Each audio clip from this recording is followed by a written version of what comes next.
Hello friends, आज हमें पढ़ना है एनआईओएस क्लास 12th इंग्लिश 302 का chapter number 5th fuel of the future. भविष्य का ईंधन, फ्यूल, एनर्जी भी कह सकते हैं हम। स्टार्ट करते हैं। Do you know of a source of energy that is clean, renewable and totally free? Read and find out. कह रहे हैं कि क्या आप जानते हो जो एनर्जी का सोर्स है, जो कि क्या है, क्लीन है, साफ सुथरा है, रिन्यूएबल है। रिन्यूएबल का मतलब उसे हम रिसाइकल कर सकते हैं या वो दोबारा से उस काबिल हो सकता है कि हम उसे यूज कर सकें। एंड टोटली फ्री, और पूरी तरह से फ्री हो।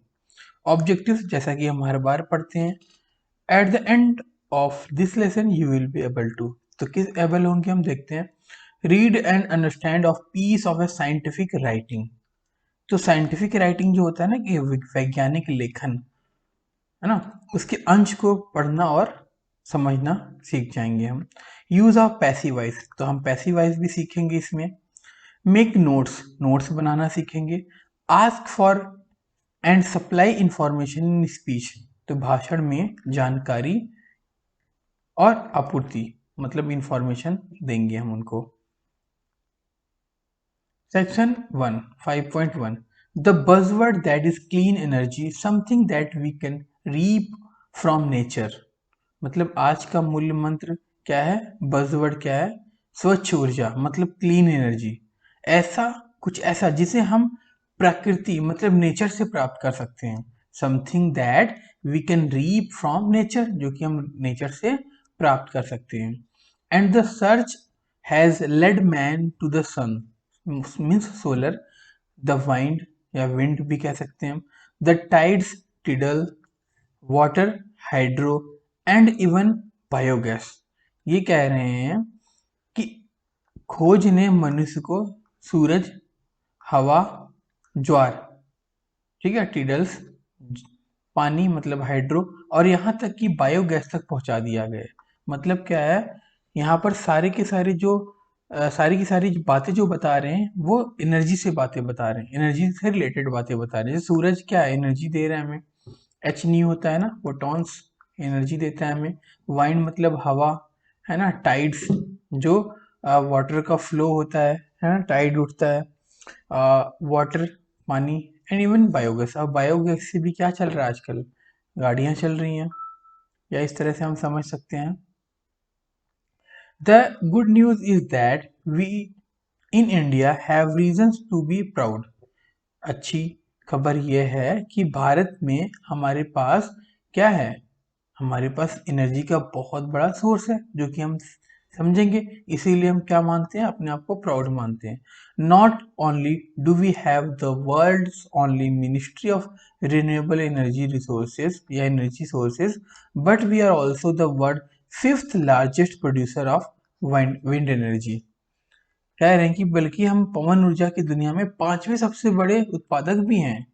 और हमारे यहाँ क्या है, एकमात्र रिन्यूएबल एनर्जी सोर्सेज का मिनिस्ट्री है, और किसी कंट्री में नहीं है कि रिन्यूएबल एनर्जी का एक मिनिस्ट्री बना दिया जाए, है ना। Wind energy is derived through a process were where wind is use to generate mechanical power और इलेक्ट्रिसिटी। जो विंड एनर्जी होती है, पवन ऊर्जा मतलब हवा की एनर्जी जो होती है, एक ऐसा प्रोसेस है जिसके माध्यम से हम क्या करते हैं, यांत्रिक शक्ति मतलब मैकेनिकल एनर्जी, जिससे बिजली प्रोडक्शन करते हैं ना, इलेक्ट्रिसिटी प्रोडक्शन, उसका यूज कर सकते हैं। मतलब हवा से हम बिजली बना सकते हैं। Wind turbines convert the kinetic energy in the wind into mechanical energy. तो जो विंड टर्बाइन होते हैं वो क्या करते हैं, काइनेटिक एनर्जी को विंड मतलब मैकेनिकल पावर में चेंज करते हैं।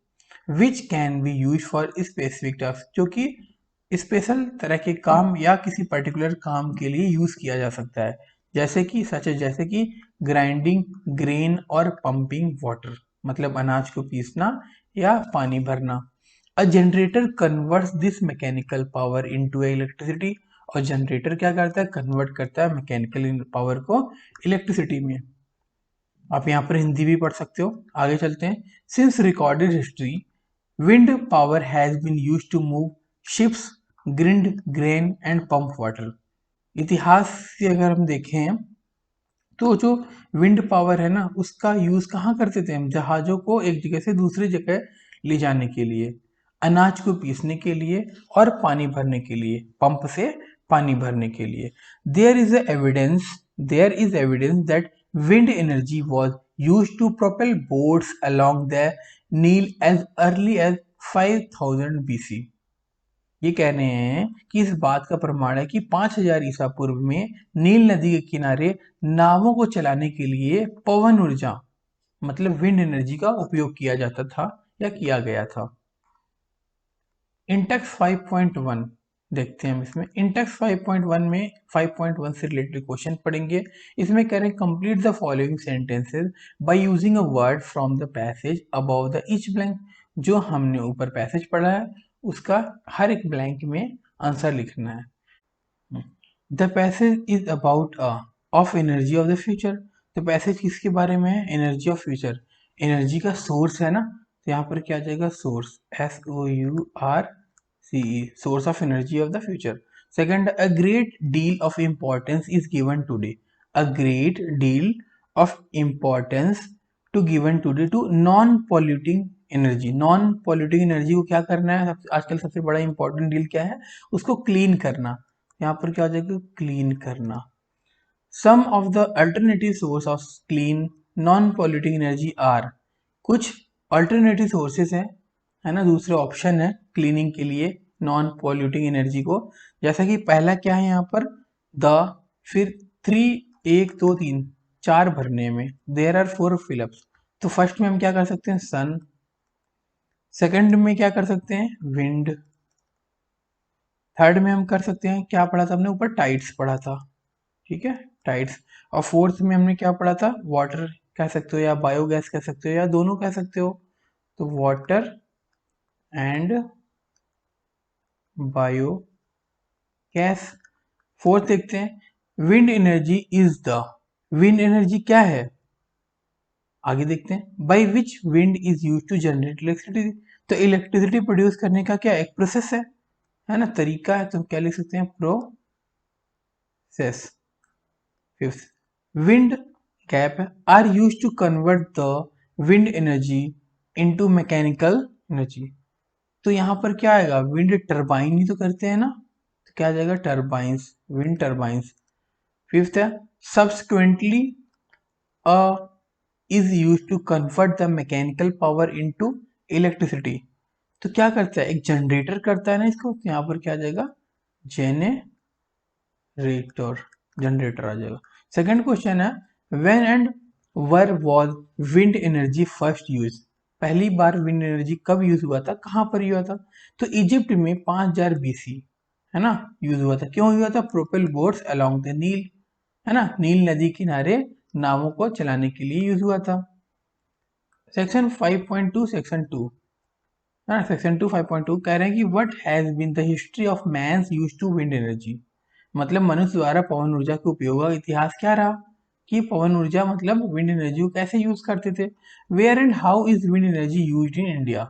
भारत में पवन ऊर्जा का उपयोग कहाँ और कैसे किया जाता है, देखते हैं। In the US, in the United States, millions of wind mills were erected as American west and developed during the late 19th century. तो अमेरिका में लाखों पवन चक्की का मतलब विंड मिल्स, ठीक है, का निर्माण किया गया था, क्योंकि 19वीं शताब्दी में या 19वीं शताब्दी के अंत में अमेरिका पश्चिम विकसित देश किया गया था। मतलब क्या था? American west was developed. America का वेस्ट पार्ट जो था वो डेवलप किया गया था। आगे बढ़ते हैं, most of them were use to pump water for farms and ranches. इसमें से अधिकांश जो था ना, खेतों के पानी भरने के लिए यूज किया जाता था, ठीक है। बाई 1910, 1910 में wind turbine generators were producing electricity in many European countries. तो 1910 तक क्या हुआ था? यूरोपियन कंट्री में टर्बाइन जनरेटर बिजली का उत्पादन कर रहे थे। एंड वाइल टुडे, और जबकि आज क्या है, one associates wind mills where the Netherland where they are used for pumping water. It is in Denmark that wind is an effective source of energy. क्या कह रहे हैं कि नीदरलैंड के एक साथ सहयोगी की पवन चक्कियों जहां उनका उपयोग पानी पंप करने के लिए किया जाता है, यह डेनमार्क में है कि हवा ऊर्जा का एक प्रभावी स्रोत है। मतलब क्या है, नीदरलैंड जहां पर क्या है वाटर पंपिंग के लिए यूज होता है, और डेनमार्क में क्या यूज करते हैं, source of energy. Close to home, Tamil Nadu was among the first in India to give a fillip to wind energy over 10 years ago and continues to be a leader. है ना। अगर हम घर की बात करें तो तमिलनाडु में 10 साल पहले पवन ऊर्जा को बढ़ावा देने वाला भारत का पहला राज्य था, है ना, जो पवन ऊर्जा को बढ़ावा दे रहा था, और तब भी अग्रणी बना हुआ, और अब भी वो क्या है, एक लीडर है इस काम में। Nearly half of India's nearly 2000 megawatt of installed capacity from wind energy comes from Tamil Nadu। मतलब क्या है, पवन ऊर्जा जो है भारत की लगभग 2000 मेगावाट की स्थापित क्षमता, मतलब 2000 मेगावाट बहुत ज्यादा होता है। अब अगर हम इसको डिफाइन करें तो 2000 मेगा का मतलब होता है 1 2 3 4 5 6, ठीक है, इतने वॉट बिजली प्रोडक्शन कर रहा है, बहुत ज़्यादा है ये, ठीक है। अच्छा आगे पढ़ते हैं। लगभग आधा तमिलनाडु से आता है, मतलब आधा इंडिया में कहाँ जाता है, तमिलनाडु से ही होता है। आगे पढ़ते हैं हम। Wind turbines have been decorating our landscape near Madurai and beyond. तो क्या कह रहे हैं, मदुरई और उसके बाहर पवन टरबाइन हमारे परिदृश्य को सजा रहे हैं। मतलब क्या है, डेकोरेट कर रहे हैं, इतनी एनर्जी दे रहे हैं, तो हम ऐसा वर्ड यूज कर सकते हैं उनके लिए। चलो आगे बढ़ते हैं हम। In Chennai the centre of wind energy technology research is done to check out various wind sites where wind energy can be tapped. Chennai में पवन ऊर्जा औद्योगिक क्षेत्र में विभिन्न पवन स्थलों की जांच के लिए अनुसंधान किया जाता है, रिसर्च किया जाता है, जहां पवन ऊर्जा को दोहन किया जा सकता है ना, मतलब उसका वहां पर यूज कर किया सकता है, उसको निकाला जा सकता है। And wind turbines of various size are checked to see if they are delivering what they promised to do. मतलब विभिन्न आकारों की पवन टरबाइन को देखने के लिए जांचा जाता है, मतलब चेक किया जाता है कि किस तरह के टरबाइंस हैं, क्या वे कह रहे हैं, और उन्हें करने का वादा किया जाता है। मतलब मोटा मोटी अगर हम समझे तो यहाँ पर हमें ये बताया जा रहा है कि हमें बिजली प्रोडक्शन कितनी करनी है और कैसे हो रहा है वहाँ पर, है ना। मैक्सिमम यूटिलाइजेशन करके पवन विंड एनर्जी का हम मैक्सिमम इलेक्ट्रिसिटी प्रोड्यूस करते हैं। Wind energy is also abundant in many parts of India from Gujarat, Andhra Pradesh and Kerala to the hilly region in Maharashtra. तो कह रहे हैं कि गुजरात, आंध्र प्रदेश, केरल से लेकर महाराष्ट्र के पहाड़ी क्षेत्रों तक भारत के कई हिस्सों में पवन ऊर्जा, विंड एनर्जी प्रचुर मात्रा में उपलब्ध है, मतलब बहुत ज्यादा पाए जाते हैं। अबुंडेंट मतलब बहुत ज्यादा पाए जाते हैं। इंडेक्स क्वेश्चन 5.2 है। Answer the following questions briefly. Briefly question का आंसर देना है। पहला है name the European countries that used wind energy. कौन सा यूरोपियन कंट्री है जो विंड एनर्जी, हमने पढ़ा था ना नीदरलैंड और डेनमार्क, वही है। क्या क्या यूज करते हैं, एक तो वाटर पंप के लिए करता है, दूसरा बिजली बनाने के लिए। सेकेंड पार्ट है when and what purpose were wind mill used in America. America में किस पर्पज के लिए यूज किया जाता था। कह रहे हैं कि during the late 19th century wind mills were used in American west to pump water from farms and ranches. ठीक है, तो चक्कियों और पानी डालने के लिए काम किया, मतलब पानी कहाँ, खेतों में पानी डालने के लिए यूज किया जाता था।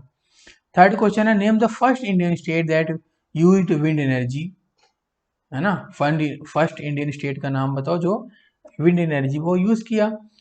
Can it be used elsewhere, क्या इसे हम हर जगह यूज कर सकते हैं। इज सो वेयर, अगर हाँ तो कहाँ। आंसर है the first state to use wind energy is Tamil Nadu. Yes it can also be used in parts of Gujarat, Andhra Pradesh, Kerala and Maharashtra, वहां पर भी यूज कर सकते हैं हम, वहां पर भी बनता है। आगे पढ़ते हैं।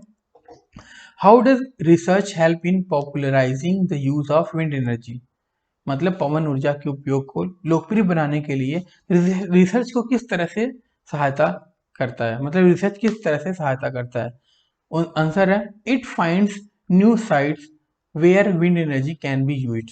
ये नई साइटों नई जगह खोजता है जहां पर विंड एनर्जी को यूज किया जा सकता है। Research also checks out existing sites. Research जो है मौजूदा साइटों को भी जांच करता है। जैसे देखो क्या है, अब किसी लोकेशन पर गए, वहां पर हम चेक करेंगे कि हवा की क्वालिटी क्या है, मतलब हवा कितनी ज्यादा आती है यहाँ पर। अगर हवा ज्यादा आती है तो हम वहां पर सेटअप स्टार्ट कर देते हैं। अगर कम आ रही है, अब इसका एक पैरामीटर होता है चेक करने का, वो अगर आगे पढ़ना चाहते हो तो मुझे बताना, मैं आपको जरूर एक न्यू वीडियो में बता दूंगा। आगे चलते हैं। 5.3 section 3। Is wind energy popularly used. क्या पवन ऊर्जा है ना लोकप्रिय रूप से मतलब पॉपुलरली पॉपुलरली यूज्ड होता है क्या, है ना। What are its advantages. इसके फायदे क्या हैं। Does it have any drawbacks. क्या इनकी कोई कमियां हैं। आगे चलते हैं। इन द वेस्ट, है ना, पश्चिम में, surveys have consistently shown that the public prefers wind and other renewable energy forms over conventional sources of generation. कह रहे हैं कि पश्चिम में सर्वेक्षणों ने लगातार दिखाया है कि जनता पीढ़ी के पारंपरिक स्रोतों पर पवन और अन्य नवीकरणीय ऊर्जा रूपों को पसंद करती है। मतलब क्या है कि पश्चिम में हमें ये रिसर्च करके बताया गया है कि जो पब्लिक है या जनरेशन है, वो उस एनर्जी को रिन्यू करके यूज करते हैं, है ना, रिन्यू करके यूज करते हैं और उसको बढ़ावा भी देते हैं, पसंद करते हैं उसको। आगे पढ़ते हैं। Wind energy is free. Wind energy जो है वो क्या है, फ्री है, रिन्यूएबल है, रिन्यू कर सकते हैं हम। So no matter how much is use today. तो मैटर नहीं करता कि आज कितना यूज हो रहा है, उसे हम रिन्यू कर सकते हैं। There will still be the same supply in the future. Future में सेम सप्लाई होगा इसका, जितना आज हो रहा है उतना फ्यूचर में भी सप्लाई होगा, रिन्यू कर करके हम यूज कर सकते हैं। वैसे भी अगर देखें तो हवा कभी थोड़ी रुक सकता है, तो हम एनर्जी मतलब बिजली हमेशा बना सकते हैं इससे। Wind energy is also source of clean non polluting electricity. तो विंड एनर्जी जो है source of clean non polluting electricity है, मतलब इससे कोई गंदगी नहीं होती, हमारा इन्वायरमेंट गंदा नहीं होता और साफ सुथरा है ये। Unlike conventional power plants. Conventional power plant का मतलब जैसे वहां पर कोयला लगाकर, है ना, जहां जहां बड़े बड़े डैम होते हैं वहां पर मशीनें लगाकर, टरबाइन जो लगाते हैं, वो क्या करता है, इन्वायरमेंट को भी हार्म करता है। तो उसको छोड़कर विंड प्लांट्स इमिट और इमिट नो एयर पॉल्यूशन। जो विंड वाला होता है कोई एयर पॉल्यूशन नहीं करता, और जो कन्वेंशनल क्या होता है वहां पर एयर, क्योंकि अब वो कोयला जलेगा, कोयल होगा, तो वो पॉल्यूशन करेगा, धुआं होगा, है ना। प्लस आसपास का जो रीजन है वहां पर भी डिस्टर्बेंस बहुत ज्यादा होगी, इसलिए कह रहे हैं। और जो हमारा विंड सोर्स होता है, विंड एनर्जी का जो प्लांट होता है, वो क्लीन होता है और कोई एयर पॉल्यूटेंट नहीं होता, मतलब हवा में गंदगी नहीं करता, या ग्रीन हाउस गैस कह सकते हो आप, ठीक है, वैसा ही। In 1990s California's wind power plants offset the emission of more than 2.5 billion pounds of carbon dioxide and 15 million pounds of other pollutants that would have otherwise been produced। ये कह रहे हैं कि 1990 में कैलिफोर्निया के पवन ऊर्जा संयंत्र मतलब जो मशीन थी वहां पर, उसकी बात कर रहे हैं। 2.5 बिलियन पाउंड से अधिक कार्बन डाइऑक्साइड, इतना ज्यादा कार्बन डाइऑक्साइड, और 15 मिलियन पाउंड अन्य प्रदूषकों मतलब जो पॉल्यूटेंट है उत्सर्जन की भरपाई करते हैं, मतलब इतनी गंदगी को खत्म करते हैं और जो अन्यथा उत्पन्न होते हैं। आगे बढ़ते हैं। It would take a forest of 90 million to 175 million trees to provide the same air quality. तो क्या करते हैं वो कि इतने मिलियन से लेकर, मतलब 90 मिलियन से लेकर 175 मिलियन तक वो फॉरेस्ट में ट्रीज प्रोवाइड करते हैं ताकि जो इम्प्योरिटी उसको सही करें। Some have voiced concern over the noise production by rotor blade, aesthetic impact and the plight of birds that fly into the rotors। क्या कह रहे हैं कि समान वायु गुणवत्ता प्रदान करने के लिए 90 से 175 मिलियन, 90 मिलियन से लेकर 175 मिलियन पेड़ों के जंगलों की आवश्यकता होगी। कुछ ने रोटर ब्लेड से उत्पन्न शोर, सौंदर्य प्रभाव और पक्षियों की दुर्दशा पर चिंता व्यक्त की है जो रोटर्स में उड़ते हैं। अब जैसे रोटर्स लगे हैं, मोटर लगा हुआ है, वो टरबाइन घूम रहा है, वहां पर पक्षियां हैं जो मतलब बर्ड्स हैं, तो जाके वहां पर टच होंगे तो बर्ड्स की डेथ हो सकती है। या जो CO2 ज्यादा रिलीज हो रहा है तो उसकी एयर से भी पॉल्यूशन हो सकता है है ना, पक्षियों की प्रॉब्लम होगी, या सौंदर्य प्रभाव जो एस्थेटिक इम्पैक्ट है, मतलब हमारी इन्वायरमेंट की जो सुंदरता है उसको भी इफेक्ट पड़ रहा है, और जो टरबाइन चल रहा है, रोटर ब्लेड चल रहा है, उससे जो शोर हो रहा है उससे भी प्रॉब्लम हो रही है हमें, ये कह रहे हैं। आगे चलते हैं। Most of these problems do not exist in India as wind farms are located in the remote areas और the problems have already been resolve through the technological development. कह रहे हैं कि अधिकांश जो समस्याएं इंडिया में है वो मौजूद नहीं है, क्योंकि वहां पर जो से लोकेलिटी है ना, जैसे हम कह सकते हैं जो विंड पावर प्लांट जो लगाए गए, या विंड का जो सिस्टम लगाया गया वो बहुत दूर लगाया गया है, पब्लिक वहाँ है ही नहीं, बहुत कम है, तो ज़्यादा प्रॉब्लम ही नहीं होती। और दूसरी बात क्या है कि हमारी जो टेक्निक है ना, वो अधिक विकास कर चुकी है, डेवलप्ड है, तो हमें कोई प्रॉब्लम ही नहीं होनी है। अच्छा, the major challenge to use wind as a source of power is that it is a intermittent and it does not always blow when electricity is needed। क्या कह रहे हैं ये कि यह तथ्य है कि हवा दुनिया में बिजली उत्पादन का सबसे तेजी से बढ़ने वाला स्रोत है, और कौन जानता है कई लोगों के लिए एक आकर्षक करियर भी हो सकता है।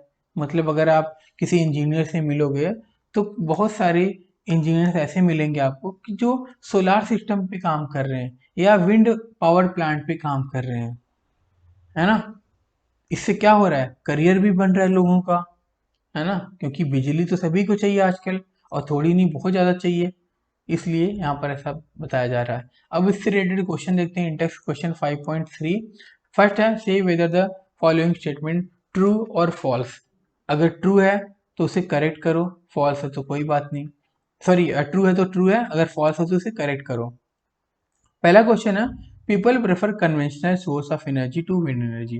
प्रेफर जो है, सॉरी जो पीपल हैं, लोग हैं, वो कन्वेंशनल रिसोर्सेज को पसंद करते हैं। नहीं, कन्वेंशनल में तो बहुत पॉल्यूटेंट होता है ना, गंदगी होती है, शोर होता है, बर्ड्स को प्रॉब्लम होती है, इन्वायरमेंट खराब होता है, इन्वायरमेंट की जो सुंदरता है वो खराब हो रही है, तो ये तो गलत बात है। ठीक है, तो क्या हो जाएगा इसका आंसर, फॉल्स।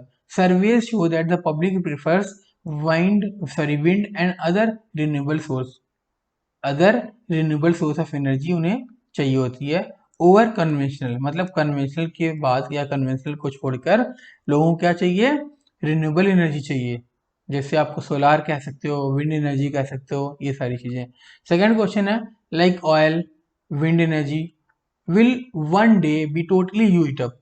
कह रहे हैं कि जैसे तेल है ना, उसी तरह विंड एनर्जी भी क्या होगा, एक दिन खत्म हो जाएगा। नहीं, एनर्जी थोड़ी ना खत्म होगी, हमने ऊपर पढ़ा था ना कि जो आज है वही कल रहेगा। ठीक है, तो क्या है, गलत है। पवन ऊर्जा एक फ्री है ना, चाहे जितना यूज करना हो यूज कर सकते हो, रिन्यूएबल सोर्स है। थर्ड क्वेश्चन है, California's wind power plants are able to negate the blade influence that the enormous amount of pollutants its factory create. मतलब कैलिफोर्निया के एक पवन ऊर्जा संयंत्र अपने कारखाने द्वारा पैदा किए जाने वाले जो इम्प्यूरिटीज है, प्रदूषण है, उसकी भारी मात्रा में बुरे प्रभाव को नकारने में सक्षम है। चलो आगे है, a large number of trees are cut down to create space for wind power plant.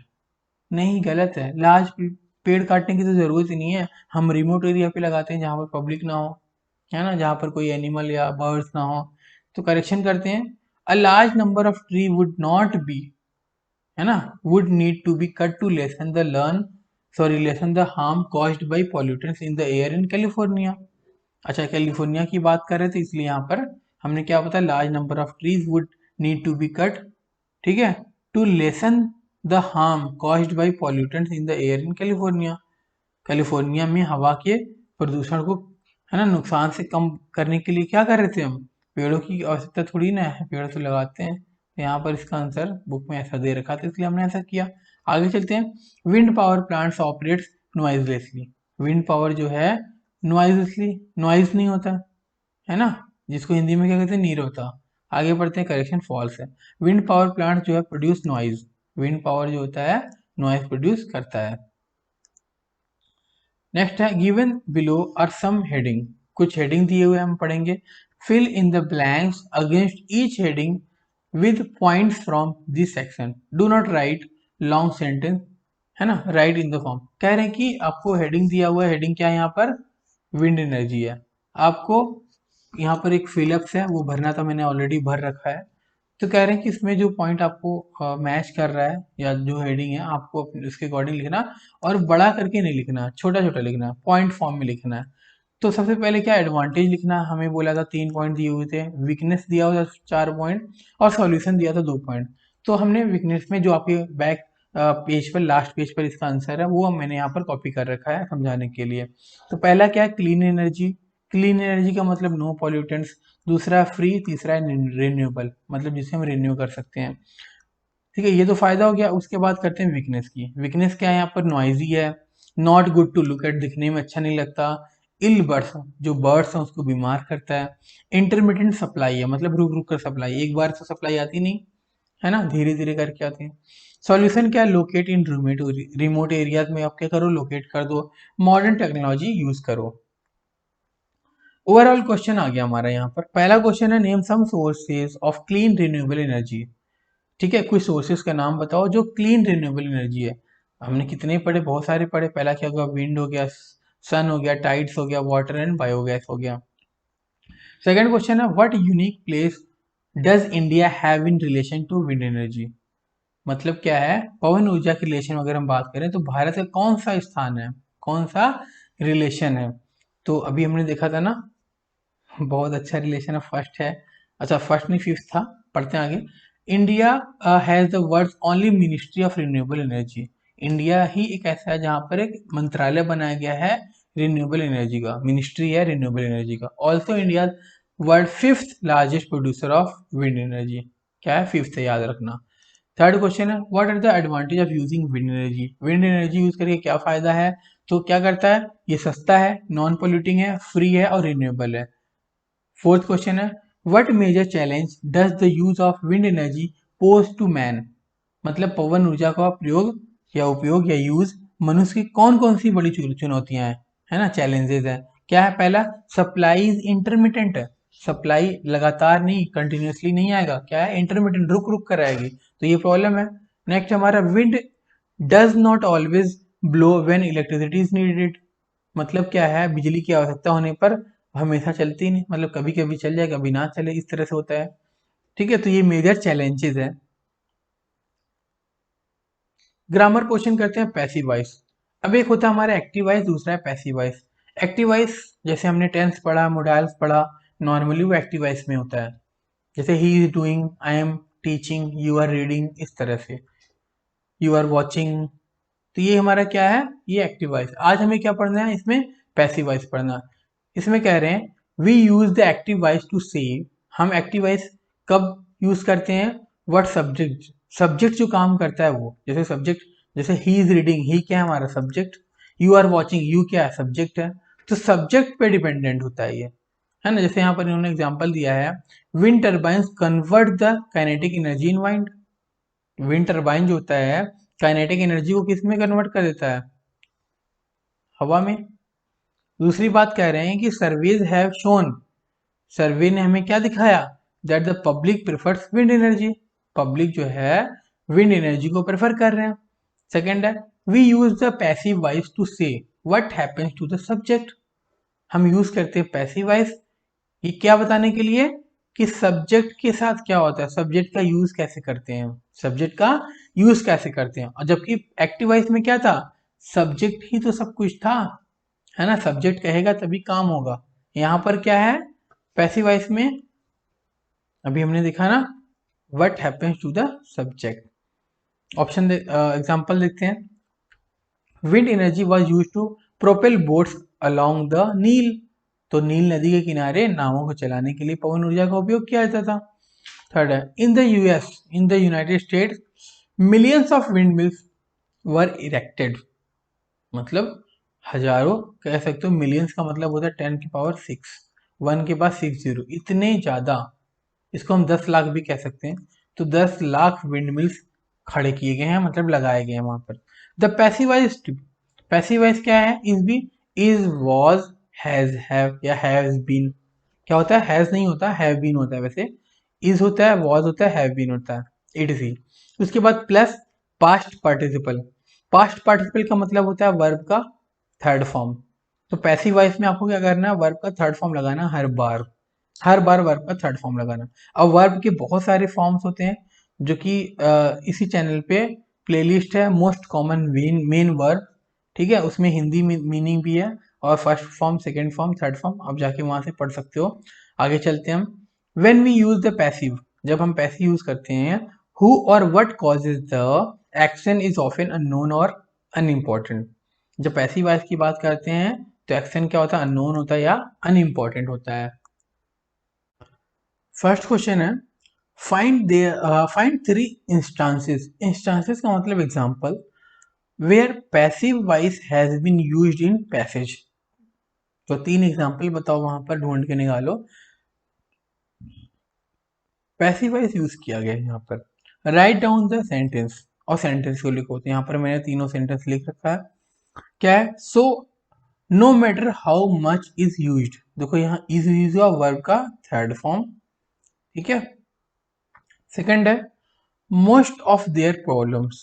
Most of their problems क्या है, as wind forms are located in remote areas.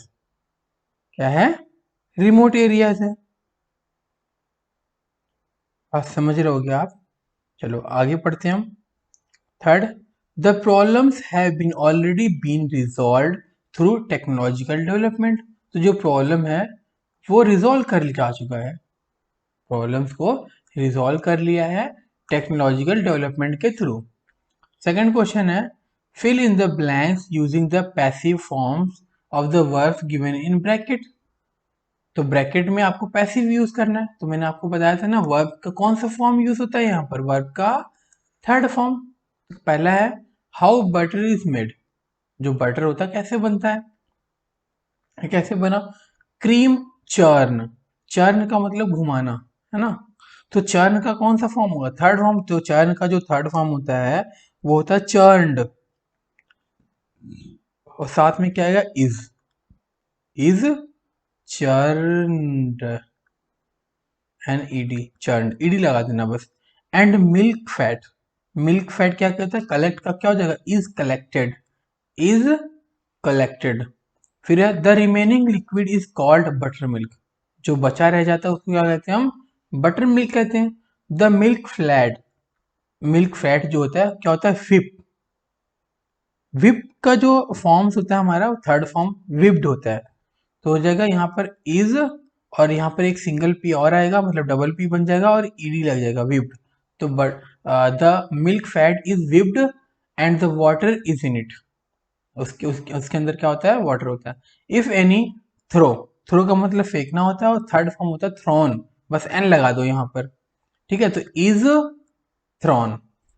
अब pinch of salt, pinch of salt क्या किया था, add, add का third form होता है added. यहाँ पर क्या हो जाएगा, इज एडेड, इज एडेड। चलो उसके बाद है the ball of whipped fat and keep का क्या होता है, केप्ट, हो जाएगा इज केप्ट, इज केप्ट हो जाएगा, K E P T, kept. Second में कह रहे हैं how an electric iron is repaired. एक इलेक्ट्रिक आयरन कैसे रिपेयर्ड होता है, तो to replace the heating element of an iron. Heating element जो होता है उसको रिप्लेस करने के लिए। अब हीटिंग एलिमेंट आयरन में क्या होता है, माइका, है ना, जहाँ जो कहाँ पाया जाता है, सबसे ज्यादा झारखंड में पाया जाता है, तो उसको निकालते हैं। द हैंडल अलोंग, हैंडल भी होता है साथ में, विद द टॉप कवर, है ना, क्या होता है, हैंडल होता है और टॉप कवर। तो टॉप कवर क्या करते हैं, रिमूव करते हैं। तो रिमूव का क्या हो जाएगा, थर्ड फॉर्म रिमूव्ड होता है। तो यहाँ क्या आ जाएगा, इज, और रिमूव में हो जाएगा removed. Modern automatic iron, these are often renewable in one piece. तो आजकल का जो मॉडर्न है वो क्या होता है, एक पीस में रिमूव किया जा सकता है। But in other design to nuts secure the handle and then these, फिर रिमूव आ गया, तो यहाँ पर क्या आ जाएगा, इज रिमूव्ड, है ना। अब यहाँ पर बात कर रहे हैं इज आएगा या आर आएगा, क्योंकि देखो यहाँ पर दीज वर्ड यूज किया है, तो यहाँ पर प्लूरल है, तो प्लूरल में क्या यूज होता है, आर, ठीक है। तो दीज आर रिमूव्ड, है ना, वी के बाद क्या आ जाएगा, डी, तो रिमूव्ड आ जाएगा। हर जगह देखो, बाकी जगह क्या हो रहा था, सिंगुलर सिंगुलर था, इसलिए इज यूज हो रहा था। यहाँ पर दीज वर्ड यूज किया गया इसलिए आर यूज हो गया। आगे बढ़ते हैं। The handle can be removed हो गया। Then the cover withdraw. Withdraw का क्या होता है? विदड्रॉन। तो हैंडल है, कवर है सॉरी, तो कवर क्या सिंगुलर फॉर्म है, नाम ही तो है। यहाँ पर क्या जाएगा? इज। विदड्रॉ का क्या हो जाएगा? विदड्रॉन, एन लग जाएगा लास्ट में। And the iron weight disclose. Disclose का क्या होता है? डिस्क्लोज। अब यहाँ पर इज लगेगा क्योंकि आयरन है, एलिमेंट का नाम है, जब एलिमेंट का नाम सिंगुलर है तो इज लगेगा, तो is disclosed. Which can be raise to find the heating element, जो कि हीटिंग एलिमेंट को उठाने का काम आता है। चलो, द हीटिंग एलिमेंट, अब हीटिंग एलिमेंट है, नाम है, तो क्या है? सिंगुलर हो गया, तो क्या हो जाएगा? इज। सर्टेन का क्या होता है? सॉरी, कंटेन का होता है कंटेन्ड, एन के बाद क्या आ जाएगा? ई डी, है ना। तो element is contained between two layer of mica sheet. देखो वही माइका की बात कर रहे हैं, माइका शीट के बीच में होता है। जैसे अगर हम बात करें नॉर्मली, देखो एक शीट ये आयरन की, दूसरी शीट ये आयरन की, जो बिल्कुल फ्लैट होता है, चिकना होता है, जिसपे आप, है ना, कपड़े पर रख के वायरिंग करते हैं। और उसके बीच में क्या होता है? माइका होती है। और माइका को हम कैसे फिक्स करते हैं? दो नट लगाकर, ठीक है, फिर जाके हमारा क्या बनता है? ये आयरन बनता है। आगे चलते हैं हम। अच्छा, हमारा यहाँ let's talk worksheet relation to conversation on seeking and supplying information. यहाँ पर सप्लाइंग और इंफॉर्मेशन के बारे में है, और फिलअप्स करना आपको, तो आप खुद से कर सकते हो ट्राई, नहीं आता तो कमेंट करके बताना, मैं कर दूंगा आपका। नेक्स्ट हमारा लेट्स राइट, है ना, लिखते हैं। अरे read the passage and make notes with the help of clues given under it. यहाँ पर आपको क्या करना है? पैसेज करना है, नोट्स लिखना है, और क्लूज दिए हुए हैं नीचे पर। क्या है? यूज शॉर्ट फॉर्म्स बनाने, जिसको हम क्या कहते हैं? एब्रीविएशंस। वेर एवर पॉसिबल, जहां पर भी जैसे भी पॉसिबल हो। Give your notes as a suitable title. Notes को क्या करो? एक सुटेबल टाइटल दो। Obesity linked diabetes is for the first time being reported in children and adolescents in UK and many other countries। कह रहे मोटापे से जुड़ी जो मधुमेह बीमारी होती है ना, डायबिटीज जो होती है, पहली बार ब्रिटेन और कई अन्य देशों में बच्चों और बड़ों में रिपोर्ट की जा रही है, मतलब देखी जा रही है। In a 1986 landmark study of obesity and television viewing found a clear association between the number of hours of television a child watched and the risk of that child becoming obese, है ना, obese और overweight। मतलब क्या? मोटापे और television देखने के 1986 के एक ऐतिहासिक अध्ययन में एक बच्चे को द्वारा देखे गए, मतलब एक बच्चा था 1986 में, वहां पर उसकी स्टडी की थी। क्या था? टेलीविजन ने घंटों की संख्या और उस बच्चे को मोटे या अधिक वजन होने के जोखिम के बीच स्पष्ट संबंध पाया गया। मतलब क्या? वो घंटे टीवी देखता रहता था, है ना, बैठा रहता था, वहीं खाता था, वहीं बैठा रहता था, ऐसा कुछ है। इन 12 टू 17 ईयर ओल्ड्स, 12 से 17 साल के बच्चे या बड़े जो हैं, prevalence of obesity increased by 2% of every hour of weekly television time. तो 12 से 17 साल के बच्चों में साप्ताहिक टेलीविजन समय के हर घंटे के लिए मोटापे की व्यापक 2% की वृद्धि हुई। मतलब जो टाइम टू टाइम ऐसे देख रहे हैं ना टीवी, वीकली जो सिस्टम बना रखा है, उसमें क्या देखा गया कि 2% की वृद्धि हुई है, ज्यादा मोटे हुए हैं। More recent study found that, अभी जो स्टडी की गई है उसमें क्या पाया गया है कि while 8% of children watching 1 hour और less television a day were obese. मतलब क्या है? अभी जो अध्ययन है वहां पर पाया गया कि 1 घंटे या उससे कम टीवी देखने वाले 8% बच्चे मोटे थे, है ना, ये देखा गया। 18% of children watching 4 or more hours were obese. तो वहीं 4 या अधिक घंटे देखने वाले 18% बच्चे मोटे थे, 18% बच्चे फैटी थे। नेक्स्ट है, the more television children watch the more they eat. अब ज्यादा टीवी देखते हैं तो ज्यादा खाते हैं। By comparison even reading is a workout, at least in studies that have been done with obese children, perhaps because it engage, है ना, engages their minds a bit more emphatically। मतलब क्या? तुलनात्मक रूप में पढ़ना भी एक कसरत है। जब हम पढ़ते हैं तो कम से कम उन अध्ययन में जो मोटे बच्चों के साथ किए गए हैं, शायद इसलिए कि उनके बच्चों के दिमाग को थोड़ा अधिक सशक्त रूप से संलग्न करता है ना। मतलब क्या है, because it engages their minds a bit more emphatically. The television viewing promotes, है ना, prompts children to consume food while they consume less energy. Television viewing जो प्रॉम्प्ट होते हैं, मतलब टेलीविजन देखने वाले जो बच्चे होते हैं, कम ऊर्जा की खपत करते हैं क्योंकि बैठे ही रहते हैं, भोजन का सेवन करने के लिए प्रेरित होते हैं। भूख लगता है तो खाते हैं, वहीं खाते ही रहते हैं, दिमाग तो ध्यान तो टीवी पे रहता है, जो मोटापे के लिए एक आदर्श नुस्खा है। मतलब क्या है, एक अच्छा आइडियल रेसिपी है मोटापे के लिए। बैठ के खाते रहो, मोटे हो जाओगे। आप भी करोगे तो आपके साथ भी ऐसा होगा, ठीक है, लेकिन करना सही नहीं है। आप जॉगिंग किया करो। आगे चलते हैं। Marketing soft sweet and salty foods और television is good business and children are the most vulnerable targets. कह रहे हैं टेलीविजन देखने से बच्चों की जो कम खाना पीना होता है तो बच्चे क्या होते हैं, मोटे होते हैं, और उनकी जो आदतें होती हैं क्या हो जाती हैं, खराब हो जाती हैं, है ना। एक आइडियल रेसिपी है। उसके बाद मार्केटिंग सॉफ्ट वाली बात कर रहे हैं, इसका मतलब क्या है, मार्केटिंग पर नरम, मीठे और नमकीन खाद्य पदार्थों का वि, विपणन करना अच्छा व्यवसाय है। मतलब क्या, उसको बेचना, ठीक है, इनको टारगेट करना कि यही खाएं क्योंकि इनको अच्छा अट्रैक्टिव सा चटपटा सा चाहिए होता है, इसलिए ये इस तरह से फूड सप्लीमेंट बनाते हैं और बेचते हैं मार्केट में। चाइल्डहुड ओबेसिटी रेट्स पर हाईएस्ट इन कंट्री। मतलब क्या, childhood obesity rates are highest in country where advertising on children television programs is least regulated. कहाँ पर है, ऑस्ट्रेलिया में। मतलब बचपन में मोटापे की दर उन देशों में सबसे अधिक है जहां पर बच्चों के टेलीविजन कार्यक्रमों पर विज्ञापन कम से कम है। मतलब कम से कम अगर विज्ञापन है, मतलब ऐड है, तो वहां पर बच्चे क्या ज्यादा टीवी देखते हैं और अधिक ज्यादा मोटे हो जाते हैं। जैसा कि एग्जांपल दिया कहाँ का, ऑस्ट्रेलिया का, इंग्लैंड और यूएस का, स्वीडन का, Norway maintain a virtual ban on advertisement to children and have consistently low level of child obesity. तो यहाँ पर जो बात करें ऑस्ट्रेलिया, अमेरिका, इंग्लैंड में, उसके बात करें स्वीडन और नॉर्वे जो है, बच्चों के विज्ञापन पर प्रतिबंध लगा दिया, बैन कर दिया कि आप ऐसे टीवी पर, मतलब वर्चुअल, मतलब टीवी पर ऐड नहीं दिखा सकते, और बचपन में मोटापे का स्तर लगातार कम होता है। तो ये उनका टारगेट है। आगे चलते हैं, लास्ट पेज है इसका। Ireland, Belgium, Italy and Denmark pose restrictions on children's advertising and are pressing the other states of European Union to do the same।